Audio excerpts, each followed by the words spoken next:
Hello and welcome to Manipil and part 5, I think, of my deconstruction of Tim Bayne's lecture series on the problems of other minds.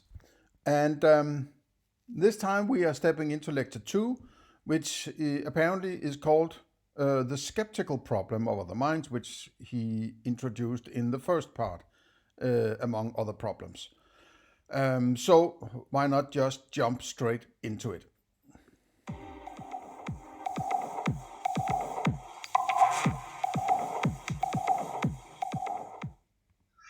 Hi, my name's Tim Bayne. This is the second of a series of lectures that I'm recording on the problem of other minds for the Moscow Center for Consciousness Studies. In the previous lecture, I introduced 4 versions of the problem of other minds, what are called the problems of other minds, really. The first was the psychological problem, which is concerned with identifying the mechanisms that underwrite our ascription of consciousness to other agents. The second was the skeptical problem. So this is the 4th time I think he's presenting a list of these problems. First, he started to talk about the problems in the first lecture. Then he presented the problems. Then he recaptured the problems at the end of the first lecture, and the start of the second lecture, he reiterates the problem. Okay, I think we got it now, man, right? Let's get rolling. Which I'll talk about more today. That's the focus of today's lecture, of this lecture. The third was the scientific problem, which is concerned with our capacity to identify which creatures are conscious in difficult cases, in what I call contested cases. And the fourth was the conceptual problem, which is a problem posed by Wittgenstein about the very intelligibility, the very coherence of supposing that someone else might be conscious.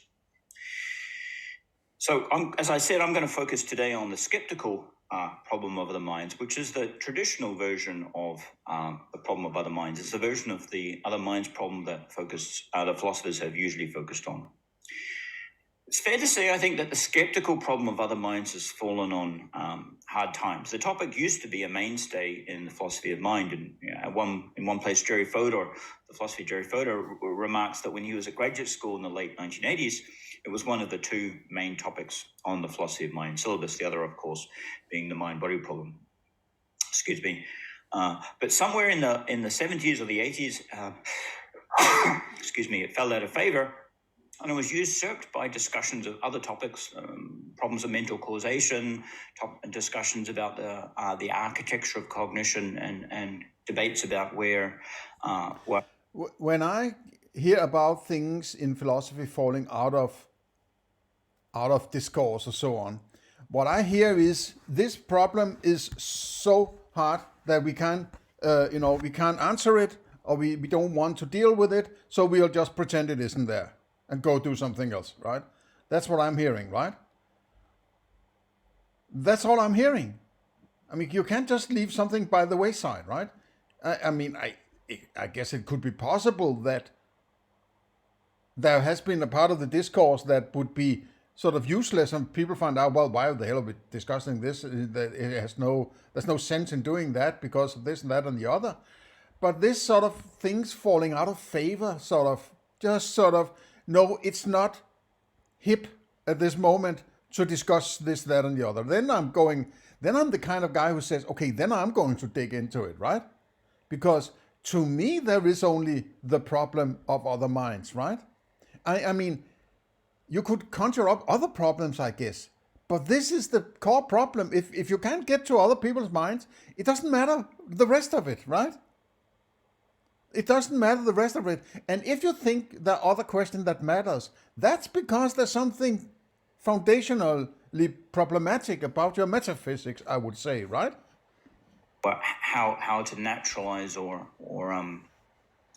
make intelligible within a scientific framework such. Or maybe it should be rephrased, right?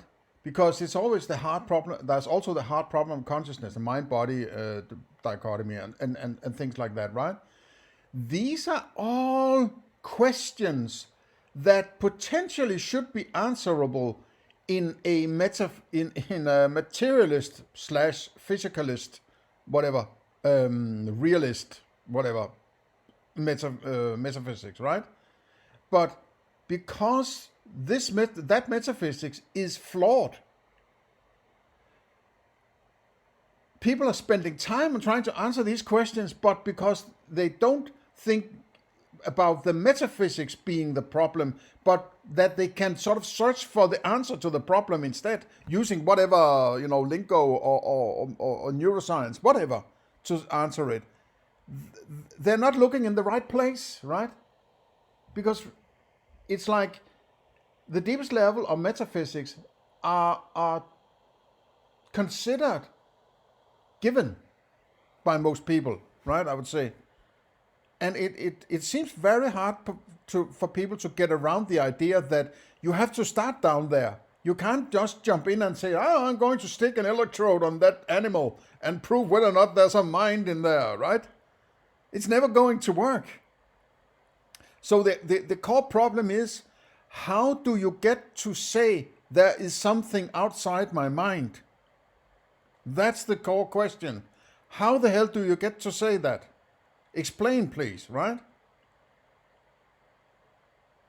If there's mind independent of your mind, that means there's something that is, quote, outside your mind. Outside might be a term that needs to be clarified, but I need to use some term in order to, qualify what I'm thinking, right?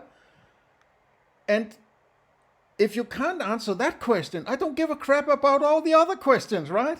Because they're further down the line, so to say, right?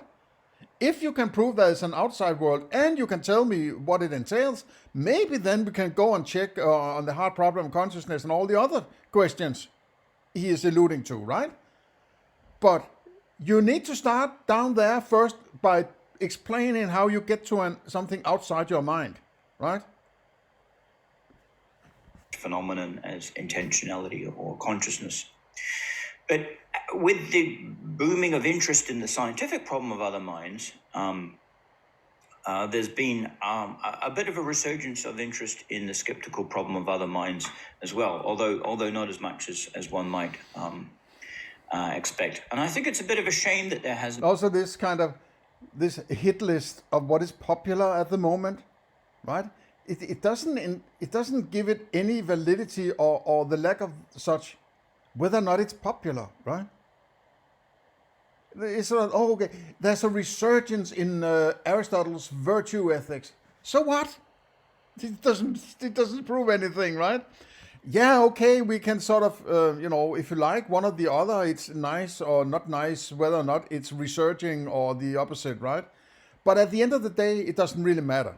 Why don't you just get to the point here, right? We are going on a full hour without having any tangible stuff presented. Hasn't been more engagement with the traditional skeptical problem of other minds, because questions about contested cases, our knowledge of consciousness, and cases where we're genuinely unsure about what to say, interacts in interesting ways with the skeptical problem of other minds. At any rate, my aim in this lecture is to take a close look at the two traditional solutions to the skeptical problem of other minds, the argument from analogy. Okay, so they're actually solutions. Solutions, is that? Just think about the term solution. It's like if you have a puzzle and then there's a solution to that puzzle, it's like a dinner conversation topic, right? Who can find the, what's it called? If you have guests and you play a game or something like that, right? Party game, whatever. It's sort of, hey, let's solve this problem, find a solution to this, whatever problem, right? It's solution. There's something about the term solution that rubs me a bit the wrong way, but I'm not going to fly fuck the terms here, right? I'm just sort of aware of what the use of the term solution might indicate about the thinking here, right? And inference. And these solutions to the problem, the argument from analogy and the inference to the best explanation. That doesn't sound like it sounds like I'll come up with some fancy words, sort of stuff, right? Okay, I don't want to poison the well here or anything like that, but let's see. To the best explanation, or the argument from inference to the best explanation. But before we get to those solutions, to those accounts, we need to consider what exactly the skeptical problem of other minds is, for it seems to me that there are various ways in which it might be understood. As the name suggests, the skeptical problem of other minds is really best understood as a species of skeptical challenge. The skeptic is someone who comes along and says that our claims to knowledge, our ordinary assumption that we have knowledge in a certain domain, or perhaps just warranted or justified belief, reasonable belief, such claims are unjustified. For example, a certain kind of skeptic might argue that we've got no knowledge or reasonable belief about the past. Okay, already here I am we're talking about something of metaphysical nature here, right? It would be best classified as this kind of thinking belongs in a category of metaphysics, I would say, right? Before you talk about knowledge, knowledge is a completely separate bunch of philosophy. I'm lacking a good word. A avenue of philosophy that is separate from metaphysics, right? And at the same time, as pointed out several times in my later years, you need to settle your metaphysics before you attempt starting on epistemology. So using the term know or knowledge in metaphysics is sort of putting the horse behind the cart or something like that, right? You're taking something that you can only reach when you have settled that which you're trying to settle now. You're bringing that in, using that term in order to clarify that which you need to settle before you can use that term, right? You can't use the term knowledge in metaphysics, in my opinion. It's a sign of bad, weak, confused approaches to philosophy, right? And this term knowledge is sort of this knockdown thing, right? That's why it's an important term. You could say you could possibly, I wouldn't rule that out. You could do some philosophy or complete philosophy without even having the term knowledge.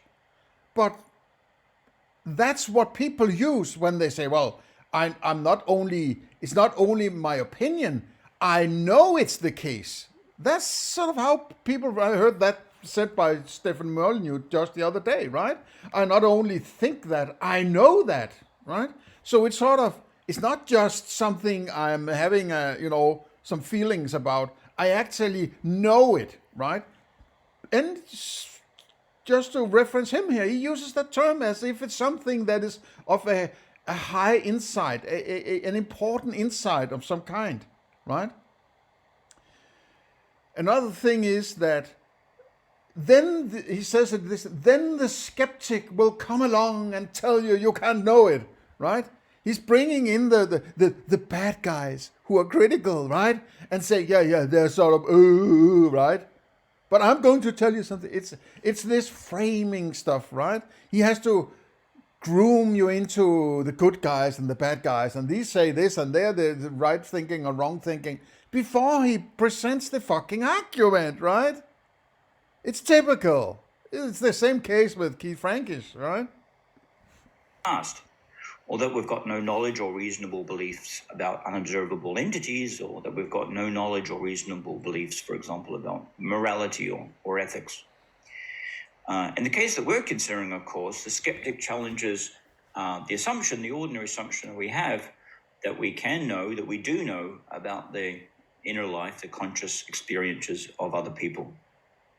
Now, the skeptic might also challenge our capacity to know about our own states of mind. They might challenge the assumption that we have a kind of self-knowledge with respect to consciousness. But we'll leave that kind of skepticism about self-knowledge to one side. The philosopher Erich Schwitzgebel has recently written a number of interesting papers. What was self-knowledge? Yeah, but that sounds like self-help stuff, right? The only knowledge you can have access to is that knowledge that you have. You can't have access to somebody else's knowledge In fact, that would be what you're trying to prove here, right? That you could actually know what other people know by having access to their minds, right? So they don't even need to tell you. You can just look at their minds or whatever you're doing, right? Experience their minds and say, you know this? You know elephant. I don't need to ask you, right? So we don't need propositions or anything like that, apparently, right? So it's like the solution he apparently will reach should be possible for me to go around, outside meeting people and then sort of somehow sense their mind and get to the knowledge they have. Otherwise, what the hell is he doing, right? Is engaging with skepticism about knowledge of one's own conscious states. Now, as with other forms of skepticism about other minds can take different strengths. That it can be understood in weaker forms or stronger forms. A weak form of skepticism claims that, as a matter of fact, we don't have knowledge of the conscious states of other people, but it allows that, in some sense, such knowledge might be within our reach. There are ways that we could, in principle at least, acquire such knowledge. Evaluating skepticism of that kind would require engaging with the psychological problem of other minds. It would require saying something, addressing the question of how we actually come to know, how we make ascriptions of consciousness to other people.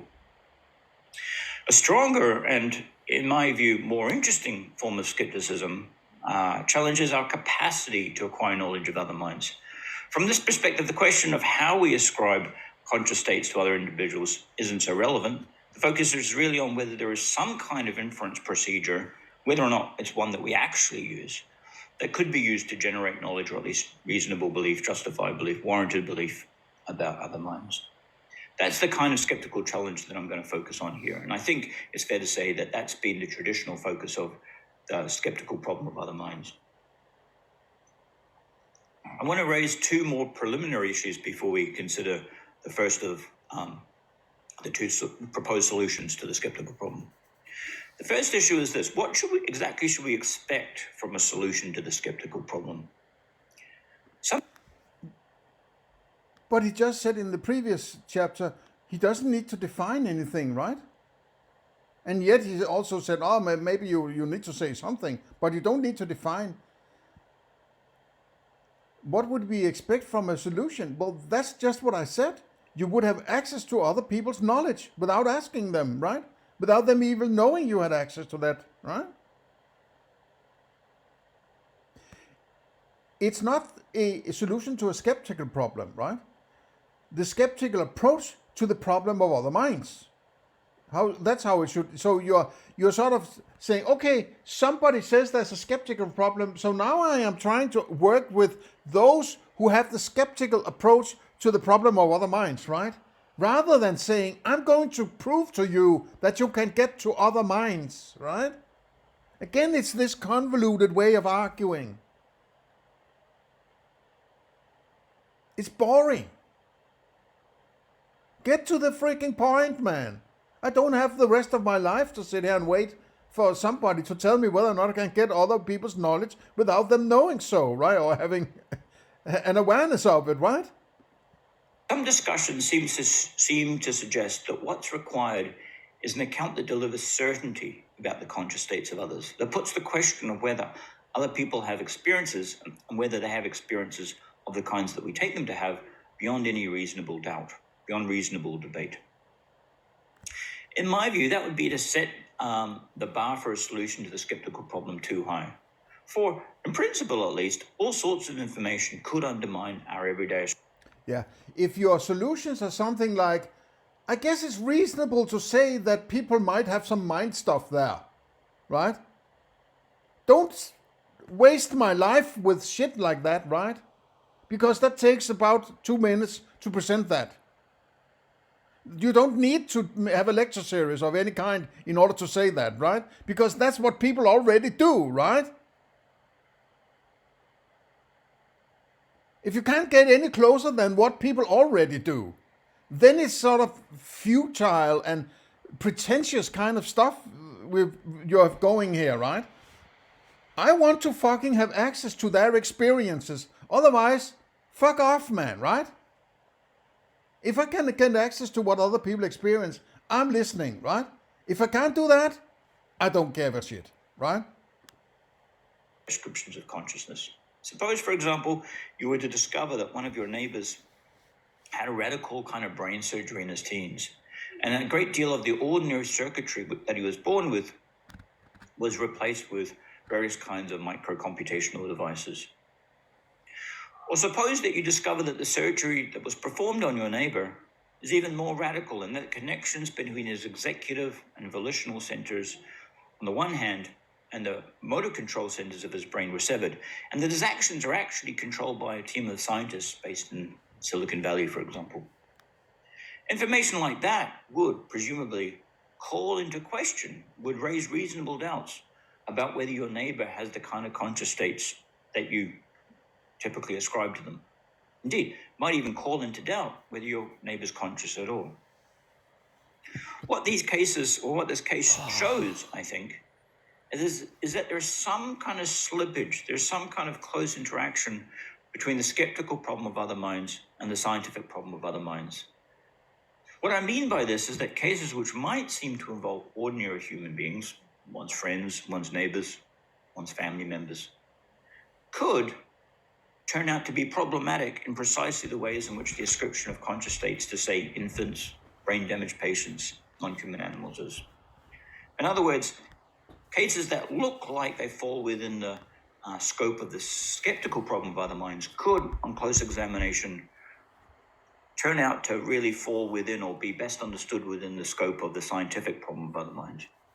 Now, the solution to this worry, it seems to me, is to stipulate that in dealing with the skeptical problem, we're really dealing with cases that not only seem to involve ordinary adult human beings, neurotypical adult human beings, who are responsive to their environments in the usual sorts of ways that you and I are responsive, but in fact do involve ordinary neurotypical adult human beings.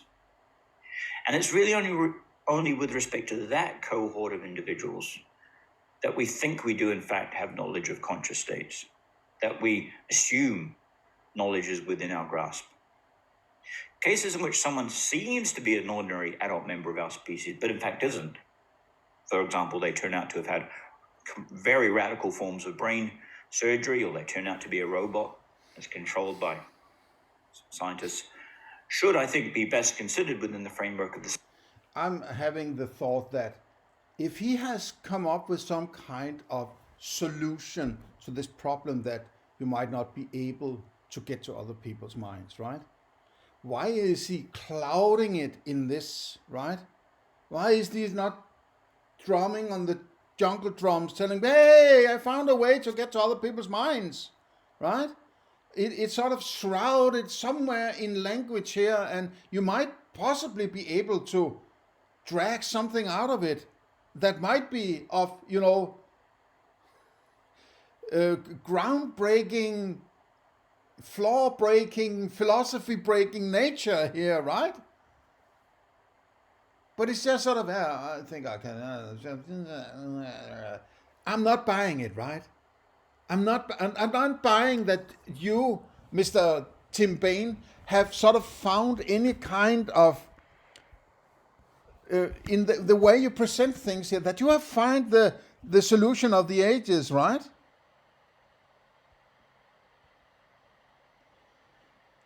I mean, it's like if I had, come up with something that proved that you can move faster than the speed of light, for instance, right, in science.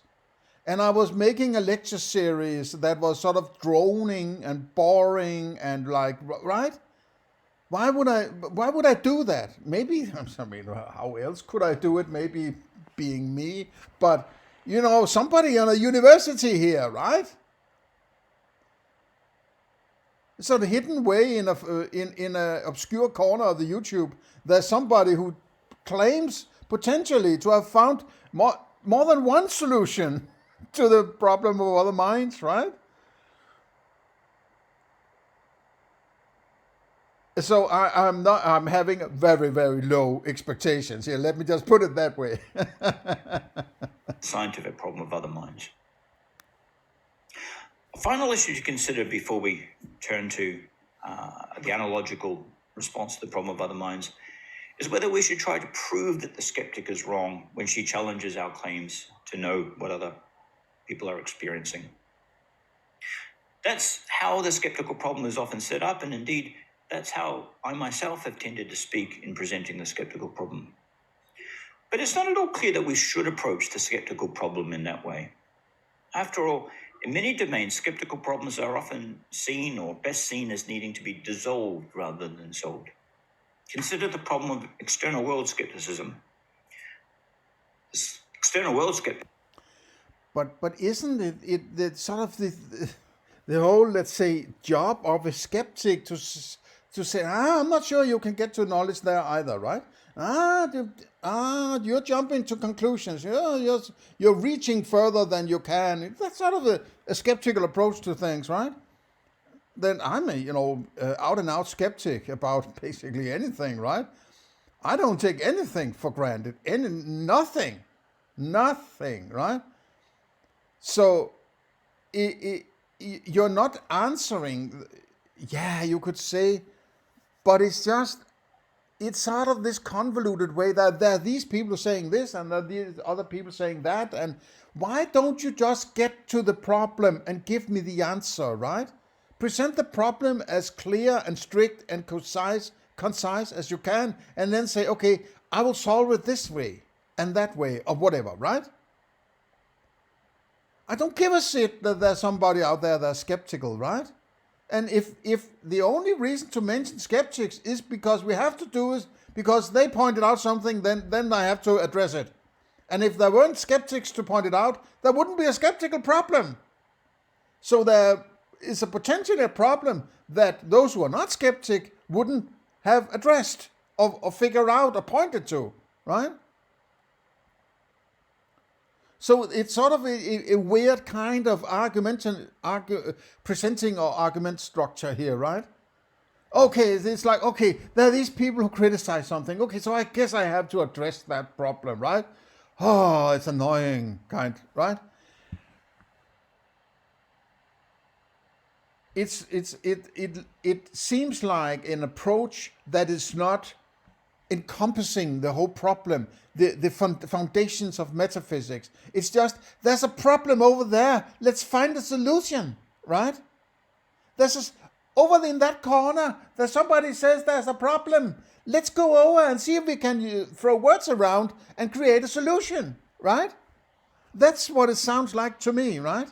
If you're not starting with some foundational metaphysics and, something like that, some first principles or some reduction base or anything like that. You're just juggling fancy words around and saying, somebody says there's a problem. It claims that we've got no reason to believe that there's a world external to our own experience. And that the claim that we... Isn't that dragging it a bit too far, right? Maybe that would be radical skepticism, right? Radical skeptics would say there is no world. You can't know anything about any world outside, right? The skeptic would say something like, you have to be very careful how you select what you know. Maybe that's a little too fluffy, but it depends on your philosophy.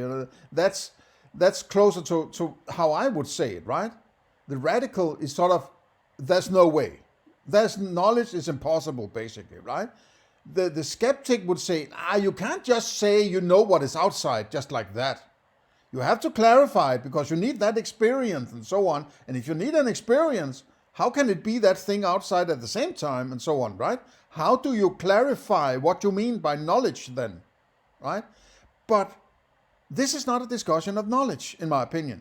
This is metaphysics. So you shouldn't be using terms like knowledge, in my opinion. Now, I'm the one using the term knowledge here, maybe, right? But he used it in an earlier presentation of the problem. So a proof that skeptics are wrong. But how can you be wrong about skepticism, right? I don't see skepticism, but just sort of, hey, be careful that you are making very, very good and rigid argumentation for how you get to knowledge, right? You can't prove that wrong. It's like, just be careful. No. I can prove that you're wrong about saying to me I should be careful. Oh, it's polemic, man, right? We know that, for example, I've got two hands, or that there's a glass of water here. My claim to knowledge of that kind is unjustified, is unwarranted. Can we... You don't understand the basics here, right? Yeah, if you say that that hand is outside your mind,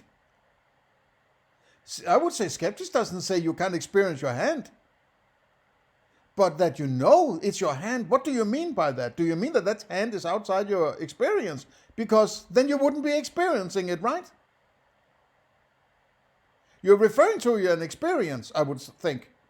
And if you're doing that, that experience must be in your mind. And then it's not outside your mind, right? That's the fucking problem you should address, man, right? Oh my God. Prove to the skeptic's satisfaction that there is an external world? Many have thought that that quest is a doomed one. It's futile. It's impossible to execute. Because the kinds of premises that would be required for any proof here will simply be question begging. They won't be granted by one skeptical opponent. A better response to external world skepticism, a better attitude to take to it, one... Why is it an opponent? Why do you see skepticism as an opponent to your... It's like, hey, I know that there's something out there, and these skeptics are sort of an opposition to me. No, I would say that a skeptic is just saying, would you please explain to me how you get to that knowledge? Oh man, they say, I know it. I know it because I know it. That argument doesn't hold for a skeptic, right? So it's just like, be careful how you argue for what you know, right? That's all that a good skeptic is saying. And a skeptic would also be skeptical about his own skepticism, right? See, I can't just be skeptical about everything, because otherwise I will end up in some singularity of solipsism or something like that, right? I have to do something. And when people look at me and see I'm walking around or driving my car or eating sandwiches and whatever, right? They would say that I am acting as if I have some kind of knowledge, right? So this radical skepticism doesn't work for me, right? Because it doesn't reflect how I behave. So because I behave differently, that sort of radical skepticism or solipsism or whatever term you're putting on, right? Then I adjust my philosophy to fit with how things work. I can't make a one-to-one copy of how things work into philosophy, but the philosophy should not contradict how I act, or how I work, how things appear to me in my experience, right? It should reflect that, in my opinion, right? One might argue, is to treat it as something of a challenge. One treats knowledge of the external world as a fixed point. It's not really up for debate. And then the question... There it says the external world, as if that's something that is given to us, or to me, or to everyone else possibly listening to him, right? The external world. What the hell is that? Where is it? How do you get to it? External to what? To your experience or what? So you can't experience it. Is that it? So if you can't experience it, how do you get to it, right? You don't see any problems here? It becomes, what do we have to assume about knowledge, about the external world, about our relationship to the external... You don't assume anything about knowledge. Knowledge is something you define doing philosophy, normally categorized as epistemology, right? You're not assuming knowledge. I hope not, right? God damn it, man, right? How serious are you about philosophy, mate? external world in order for it to be the case that we can rightfully claim knowledge of the external world. Similarly, one might argue, we shouldn't treat the skeptical challenge regarding other minds as something to be refuted. We shouldn't think of the skeptic as needing an answer that ought to convince them given what they accept, given what they're prepared to allow. The aim, rather, is not to show that to the skeptic's satisfaction. Oh, man. It's like somebody saying, yeah, I'm going to make a flip-flop. What's it called? A salto mortale, right? Circus trick. I'm going to do this circus trick. Yeah. Yeah, but somebody says you can't do this circus trick, but I think you can do the circus trick. Now let's discuss how many ways you can, prove that you can do this circus trick. Yeah. Hang on, I'm going to do the circus trick, but let me talk about the circus and is there really a trick? And somebody says there's not a trick.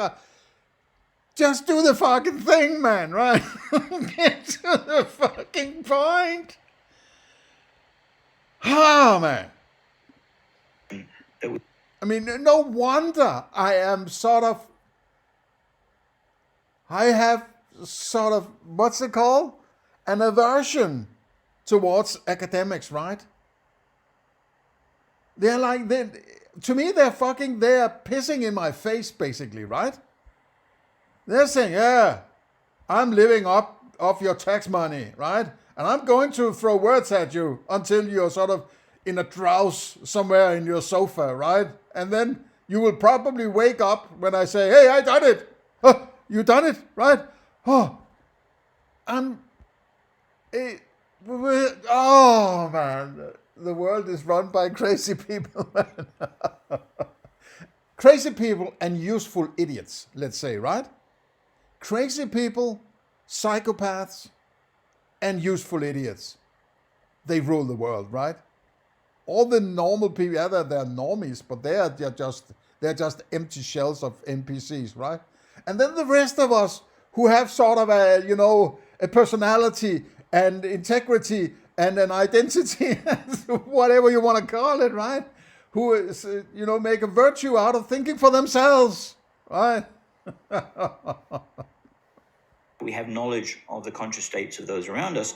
The aim instead is to treat the skeptic's challenge as an invitation to consider what must be the case regarding consciousness, and in particular, perhaps, the concept of consciousness, in order for it to be the case that we do know, or at least can know, the experiences of other people. If certain conceptions of consciousness generate skepticism or leave the door open to the skeptical challenge, then, so this line of thought goes, so much the worse for them. In other words, far from treating the skeptical view as a viable position that might turn out to be true and that we need to prove to be false, we intend to treat its rejection as a fixed point around which to construct an account of consciousness and our knowledge of other minds. That, I think, is the best way forward.